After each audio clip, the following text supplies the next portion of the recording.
ছাত্র আন্দোলনকালীন 14 লাশ পড়ে আছে মর্গে। জুরাইন কবরস্থানে অজ্ঞাত 10 লাশ দাফনের চেষ্টা করেন ওসি। জোর করে 5 জনের লাশ দাফন করেন আলিক নেতাকর্মীরা। অজ্ঞাত 75 লাশ দাফন রায়ের বাজারে। 1 থেকে 11 অগস্টে দাফনের হিসাব নেই রায়ের বাজারের।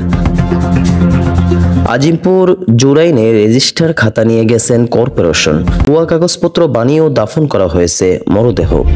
রেজিস্টার খাতা সহ আহত নিহতদের প্রমাণাদি নিয়ে গেছে পুলিশ। তুলে নেওয়া ভিডিও থাকলেও খোঁজ মেলেনি শাকিলের। পরিচয়হীন 104 অভাগা আন্দোলনে গিয়ে হারিয়েছেন প্রাণ।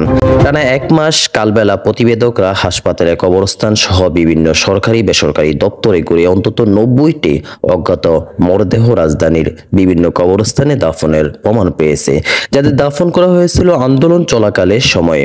এছাড়া বিভিন্ন হাসপাতালের মর্গে এখনো পড়ে আছে অন্তত 35টি মরদেহ। এর মধ্যে কয়েকটি মরদেহ ভবঘুরে ব্যক্তিদের বলে রেকর্ড করা হয়েছে।